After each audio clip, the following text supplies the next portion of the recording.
À la mi-juillet 1980, c'était le sommet de l'été américain. Alors que le reste du pays luttait contre la chaleur, les forces de l'ordre des comtés de Kern et de Ventura, au centre de la Californie, faisaient face à 2 homicides survenus à quelques jours d'intervalle, le 15 et le 18 juillet. Ce fut un mystère resté non résolu pendant des décennies, jusqu'à ce que la technologie de l'ADN fournisse les liens manquants, donnant aux enquêteurs l'avantage nécessaire pour attraper un meurtrier dépravé. Mais qui étaient les victimes et comment étaient-elles liées? Aujourd'hui, nous remontons dans le temps jusqu'à la Californie des années 1980, dans les affaires entrelacées des comtés de Kern et de Ventura. Soleil, sable et surf. Des côtes dorées aux villes glamour. La Californie a tout et plus encore. Cet état de la côte ouest est sans conteste une attraction toute l'année pour les touristes du monde entier. Que vous souhaitiez passer un après-midi à absorber l'atmosphère animée de Venice Beach ou passer une journée à côtoyer des célébrités dans le Los Angeles ensoleillé en vous promenant sur le Walk of Fame. La Californie a quelque chose pour tout le monde. Mais malgré son charme magnétique, elle a aussi son côté sombre. Et aujourd'hui, nous allons jeter un coup d'œil à 2 de ces mystères. Le matin du 15 juillet 1980, dans le comté de Kern, un groupe de travailleurs de maintenance à Delano se dirigeait vers un verger d'amandiers pour une nouvelle journée de travail. En s'approchant de la 13e rangée d'arbres, ils remarquèrent ceux qui semblaient être une personne recroquevillée en position fétale, comme endormie par terre. La curiosité les poussa à enquêter davantage et ceux qu'ils découvrirent les laissa sous le choc. Ils durent immédiatement appeler la police. C'était le corps d'une femme qui avait clairement été assassinée. Des équipes d'enquêteurs et de techniciens de la scène de crime arrivèrent à la plantation d'amandiers et commencèrent à délimiter la zone pour lancer leur enquête. La femme semblait être d'origine latino-américaine ou hispanique. Les enquêteurs remarquèrent immédiatement l'absence de sang sur les lieux et trouvèrent bientôt des traces de pneus allant jusqu'à l'endroit où le corps avait été trouvé, puis s'éloignant. Une autre piste était une bouteille de bière Michelob jetée. Ils théorisèrent que la victime aurait pu être prise dans un bar connu sous le nom de Ruby's, situé à Lemoore, à 1 heure de la ferme. Ainsi, l'enquête commença immédiatement, alors qu'ils cherchèrent des indices sur son identité dans la plantation. Des détectives furent envoyés au Ruby's pour interroger le personnel et les clients sur l'identité de la femme ou toute activité suspecte, tandis que d'autres équipes fouillèrent les champs. D'ici l'après-midi, les enquêteurs n'avaient trouvé aucun de ces effets personnels, et les personnes interrogées ne purent fournir que peu d'informations sur la femme. Le corps fut transporté à la morgue du comté pour un examen. Elle avait été assassinée un jour avant d'être découverte. Elle avait été agressée avant d'être poignardée. Sans aucun doute, un excès avec un total de 27 blessures à l'arme blanche, 18 à la poitrine et 9 blessures défensives aux bras et aux épaules. Pour les enquêteurs, il était évident qu'elle s'était battue férocement contre son agresseur. Sa cause de décès fut enregistrée comme un traumatisme par objet tranchant, car ses organes vitaux avaient été perforés. Sans aucun moyen d'identification, ses empreintes digitales furent prises et envoyées au laboratoire de criminalistique. Cependant, après avoir comparé ces empreintes avec plusieurs bases de données, aucun enregistrement ne fut trouvé. Le médecin légiste commença à examiner le corps à la recherche d'indices que les enquêteurs pourraient utiliser uniques. L'un était un cœur avec les mots « Je t'aime, Shirley » et « Seattle ». L'autre disait simplement « Maman et je t'aime ». Des cicatrices furent trouvées sur son abdomen, que l'examinateur pensa pouvoir être dues à une opération ou à un accouchement. Et il y avait aussi des cicatrices sur ses fesses. Elle avait également une prothèse à la jambe gauche en raison d'une blessure à la partie supérieure de la jambe. Il lui manquait toutes les dents supérieures et il y avait des signes qu'elles avaient été retirées médicalement. Le rapport toxicologique montra qu'elle était en état d'ivresse avec un taux d'alcool dans le sang de 0,3%. Cela renforça la théorie selon laquelle elle avait peut-être été prise dans le bar Ruby's. Un profil détaillé fut développé sur la base des découvertes de l'examinateur. On estima qu'elle avait entre 25 et 35 ans, pesait 52 kg et mesurait 1,63 m. Elle avait les cheveux noirs légèrement bouclés et était certainement d'origine amérindienne. Son corps montrait des signes qu'elle avait donné naissance au moins une fois. Le tatouage suggérait qu'elle était originaire de Seattle, Washington, et que Shirley était son vrai nom ou celui de quelqu'un qu'elle aimait beaucoup.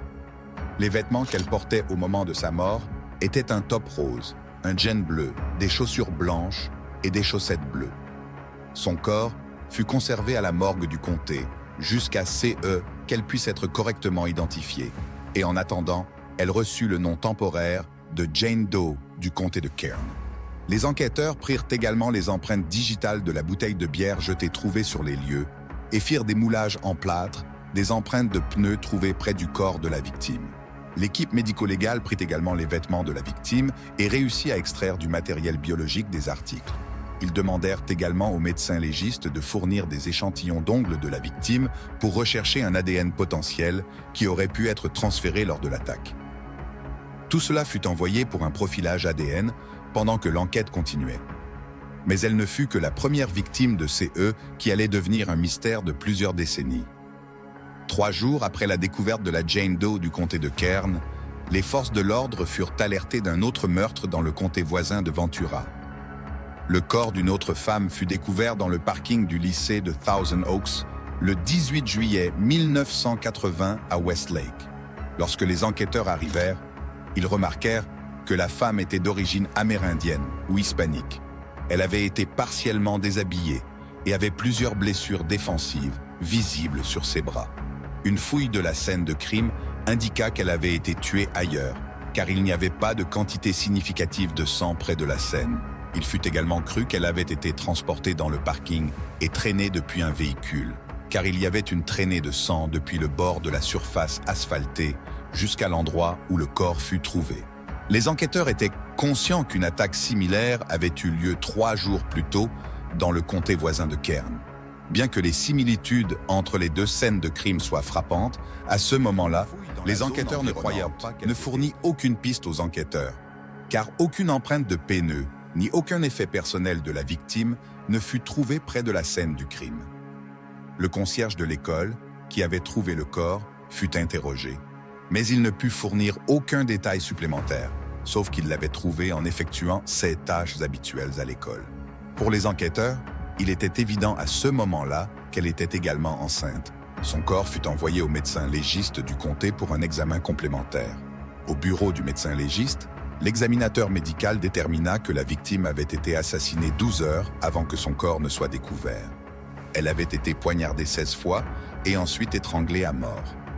La victime avait également subi une agression brutale. Les blessures sur son bras montraient qu'elle s'était battue contre son agresseur jusqu'à la fin. Le médecin légiste détermina qu'elle avait entre 20 et 30 ans. Sa taille estimée était entre 1,55 m et 1,60 m et elle pesait entre 45 et 52 kg.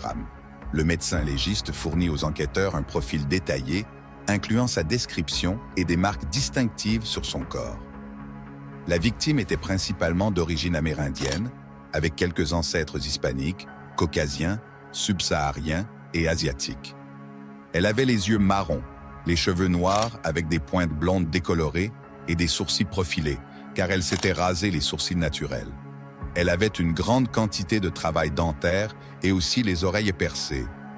Elle avait plusieurs cicatrices et marques de naissance, dont 2 cicatrices de vaccination sur le bras gauche et une cicatrice sur le genou gauche. Il fut déterminé qu'elle était enceinte de 5 mois d'un garçon. Le bébé semblait être bien nourri et avoir reçu les soins prénatals appropriés avant l'attaque. Une cicatrice d'épisiotomie suggérait également qu'elle aurait pu donner naissance à au moins un enfant auparavant. Ces empreintes digitales furent prises et une recherche dans les bases de données nationales ne donna aucun résultat, tout comme pour la Jane Doe du comté de Kern. Elle n'avait pas non plus de casier judiciaire. La victime était vêtue d'un t-shirt blanc, d'un soutien-gorge noir, de sous-vêtements blancs et d'un pantalon rouge. Ceux-ci, ainsi que ces échantillons d'ongles, furent prélevés et envoyés pour extraire tout ADN étranger qui pourrait être utilisé pour identifier son meurtrier. De plus, l'ADN de l'enfant à naître fut extrait pour effectuer un test de paternité. Pendant que les enquêteurs attendirent les résultats, le médecin légiste du comté donna le nom temporaire de Jane Doe du comté de Ventura. Au cours des semaines suivantes, les autorités des 2 enquêtes travaillèrent intensivement pour découvrir les identités des 2 femmes. Les responsables du comté de Kern examinèrent le bar et interrogèrent davantage de personnes dans la région. Les enquêteurs utilisèrent également les médias locaux pour faire appel à toute personne qui aurait pu connaître l'une des Jane Doe. Ce fut alors qu'ils reçurent une piste d'un appel anonyme d'une femme prétendant connaître la femme trouvée dans le verger.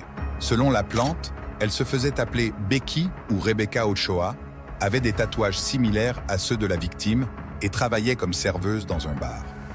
Cependant, se manifestèrent en affirmant l'avoir vue à Lemour et ses environs pendant plusieurs semaines avant sa mort. Selon 16 témoins, la victime avait travaillé dans un verger local en tant que journalière. Cette piste non plus ne produisit pas d'informations utiles. Par la suite, les enquêteurs visitèrent les studios de tatouage locaux dans l'espoir qu'ils reconnaissent le travail et puissent ainsi identifier la victime.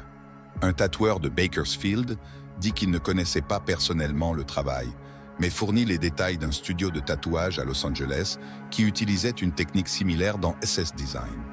Il expliqua également que la région avait une grande communauté d'Amérindiens. Suivant cette piste, les détectives se rendirent à Los Angeles. Après avoir interrogé les artistes du studio, ils se rendirent compte que leur Jane Doe n'avait aucun lien avec la région, et ils se retrouvèrent à nouveau au point de départ. Dans le comté de Ventura, les détectives travaillèrent sur la théorie selon laquelle leur Jane Doe avait été enlevée alors qu'elle faisait de l'autostop près du College of Sequoias à Visalia, en Californie. Les enquêteurs utilisèrent également les médias comme un moyen de découvrir plus d'informations sur leurs victimes. Mais contrairement à la Jane Doe du comté de Kern, personne ne semblait se souvenir de leurs victimes. Ce dossiers dentaires furent distribués à plusieurs laboratoires dentaires, mais il n'y avait toujours aucune correspondance. Sans nouvelles pistes, ces voies furent rapidement épuisées. Les espoirs des enquêteurs s'évanouirent à nouveau lorsque les tests de paternité de l'enfant à naître se révélèrent également être une impasse. L'ADN extrait de l'enfant à naître fut utilisé pour créer un profil qui pourrait être lié à des profils criminels existants dans la base de données CODIS.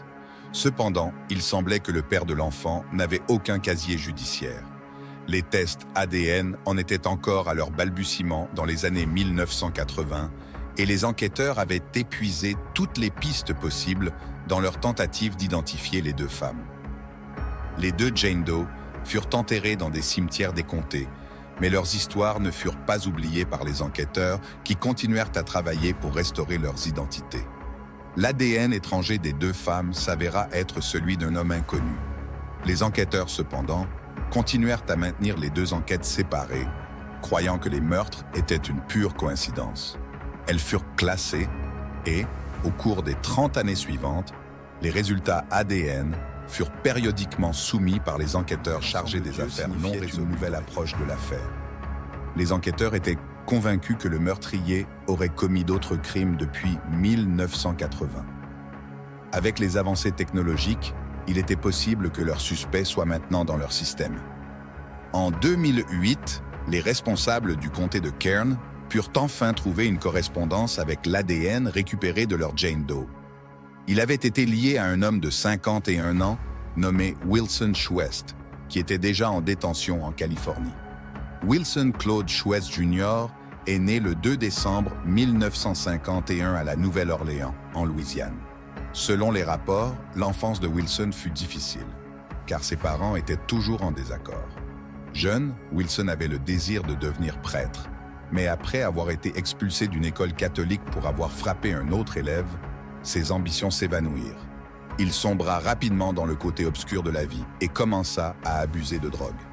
À l'âge de 18 ans, il s'inscrivit dans l'armée, mais fut renvoyé après avoir été jugé inapte au service.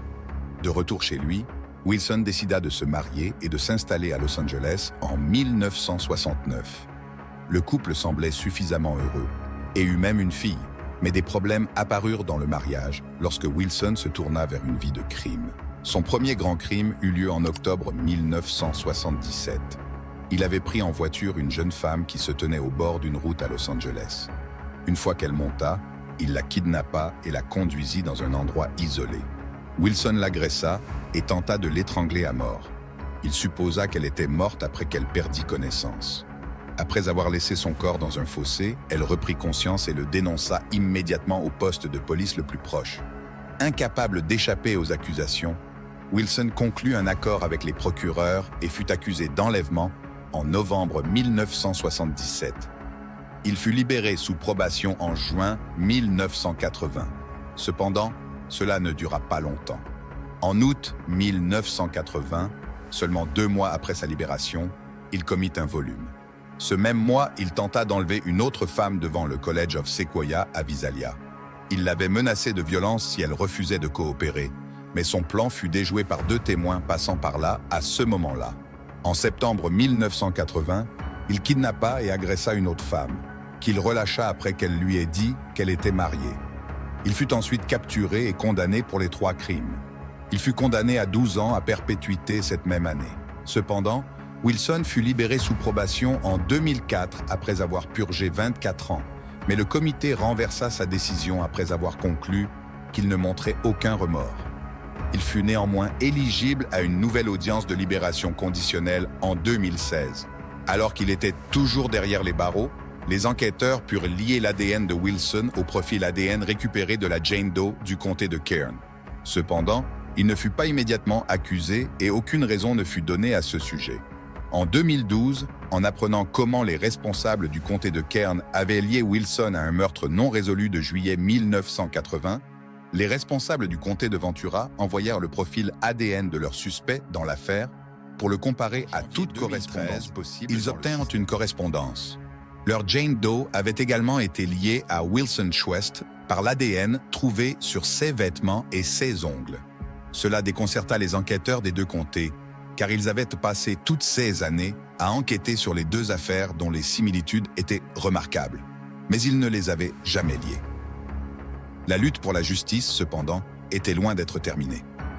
Bien que l'ADN ait lié Wilson aux 2 meurtres, les 2 Jane Doe n'avaient toujours pas été identifiés.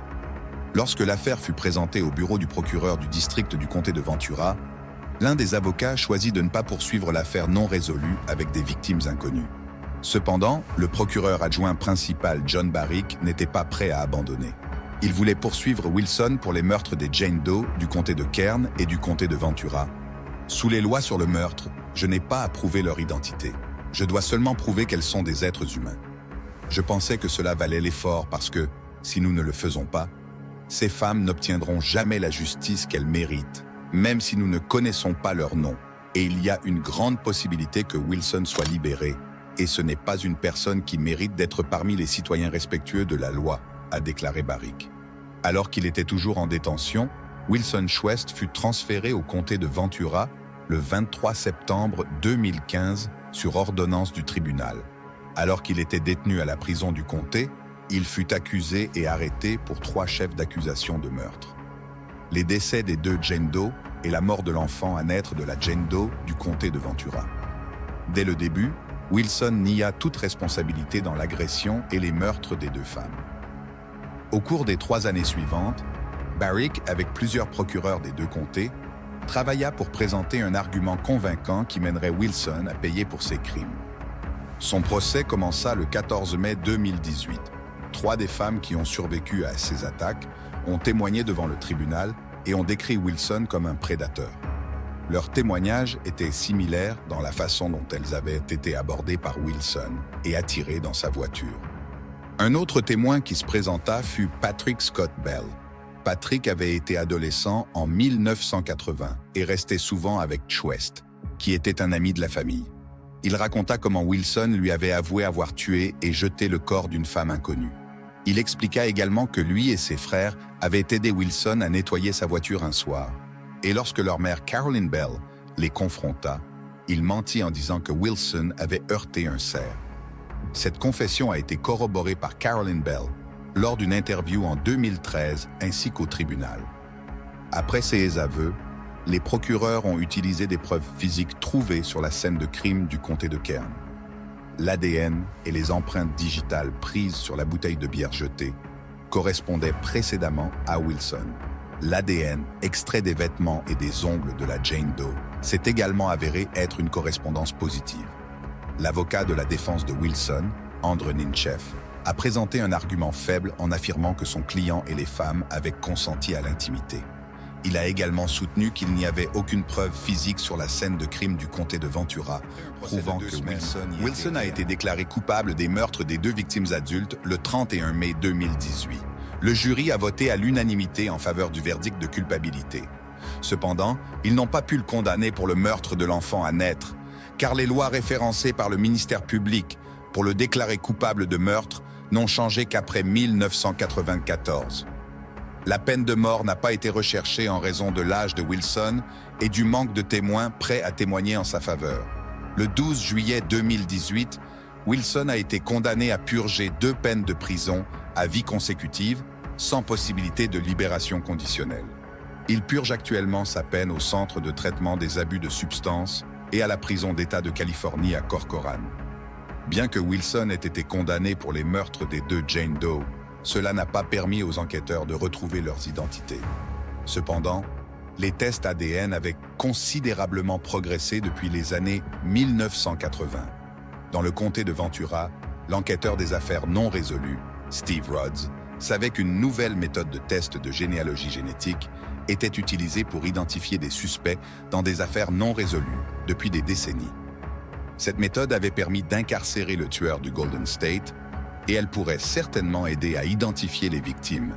En partenariat avec le projet DNA Doe, DDP, un groupe de bénévoles qui utilise la généalogie génétique pour identifier les John et Jane Doe, les responsables des comtés de Kern et Ventura ont envoyé leurs échantillons d'ADN pour des tests génétiques. Le DDP est reconnu pour avoir identifié positivement une victime du tueur en série, John Wayne Gacy. Jusqu'à présent, le DDP a pu localiser des membres éloignés de la famille de la Jane Doe du comté de Ventura et découvrir leur nom de famille. 6 noms ont été listés sur leur site web et leur page Facebook et incluent le sud du Texas, le centre du Mexique, le nord du Nouveau-Mexique, ainsi que des populations indigènes de Californie et du Guatemala. Elle n'a pas encore été identifiée par ses proches. En 2021, les enquêteurs ont pu retrouver le père de son enfant à naître. Il est présumé être un immigrant du Honduras ayant des liens avec la communauté d'Amérique centrale dans le quartier de Koreatown à Los Angeles. Les enquêteurs n'ont pas pu le contacter ni obtenir d'informations sur leur Jane Doe. Cependant, ils poursuivent activement toutes les pistes et encouragent les membres de la famille à se présenter volontairement. De Cairn s'est avéré un peu plus difficile, car l'ADN récupéré s'était dégradé avec le temps et il a fallu du temps pour trouver quelque chose d'exploitable. Son enquête a commencé en mai 2019. Le DDP a découvert que la victime était indigène avec des parents probablement originaires de l'Alberta, au Canada. Le problème était que très peu d'indigènes avaient fourni leur profil ADN à des sites de généalogie. Un appel a été lancé sur la page Facebook du DDP pour demander aux personnes d'origine indigène de télécharger leur ADN afin d'aider à résoudre l'affaire. Cet appel a été vu par Violette Soucet, qui avait cherché sa tante disparue Shirley Soucet pendant des décennies. Violette a envoyé son ADN à GEDmatch en février 2020. Après avoir effectué des tests, il a été confirmé que Violette était en fait une parente proche de la Jane Doe du comté de Cairn. Le projet DNA Doe a annoncé en avril 2021 que Shirley Ann Soucet avait été identifiée. Elle avait 35 ans lorsqu'elle a été assassinée. Shirley est née le 6 février 1945 dans la réserve de la nation Samson Cree en Alberta, au Canada. Elle avait 7 frères et sœurs, tous faisant partie d'une famille très unie. Shirley n'avait que 14 ans lorsque son père est décédé, ce qui a entraîné des difficultés financières puisque la famille ne pouvait plus s'occuper des responsabilités d'entretien de leur ranch. Shirley a décidé de quitter la réserve à la recherche d'un emploi pour soutenir sa famille. Elle avait initialement prévu de déménager dans la ville voisine d'Edmonton, mais elle a fini par s'installer à Vancouver, en Colombie-Britannique. Là-bas, elle s'est mariée avec un homme nommé Adam Miscu en 1963 et a donné naissance à 2 garçons et une fille. Cependant, la vie ne s'est pas améliorée. Après quelques années turbulentes, son mariage a pris fin et les 3 enfants ont été placés en famille d'accueil avant d'être adoptés. Shirley n'a pas pu récupérer la garde de ses enfants et est devenue sans-abri. Elle a eu recours à l'alcool et à la toxicomanie pour faire face à sa dépression. Parfois, elle retournait en Alberta, mais sa famille remarquait un changement dans sa personnalité. La dernière fois qu'elle a été vue par sa famille, c'était en 1977, lorsqu'elle est revenue pour les funérailles de son frère. Elle a exprimé son désir de ne pas retourner en Alberta, mais a mentionné qu'elle rendrait visite à un ami à Seattle, dans l'État de Washington. Apparemment, c'est la mère de Shirley qui lui a demandé de se faire tatouer pour qu'elle puisse être facilement identifiable si quelque chose lui arrivait.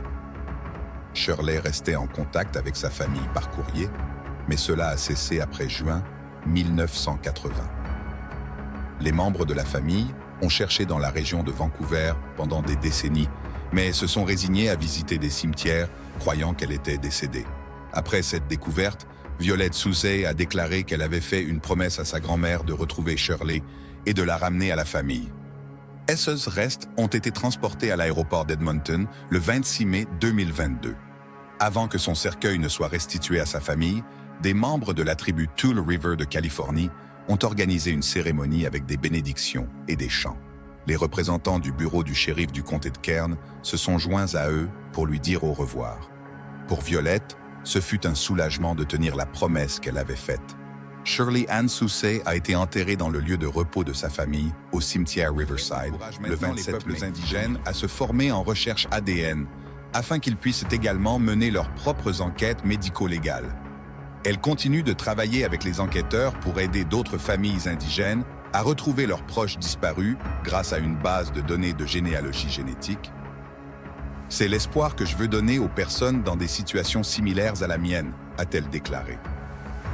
Bien que la tâche ait semblé impossible en 1980, la recherche fervente de justice par les enquêteurs, combinée aux progrès technologiques et aux tests ADN, a conduit un meurtrier devant la justice et apporté la paix à une famille qui avait cherché pendant trop longtemps un être cher.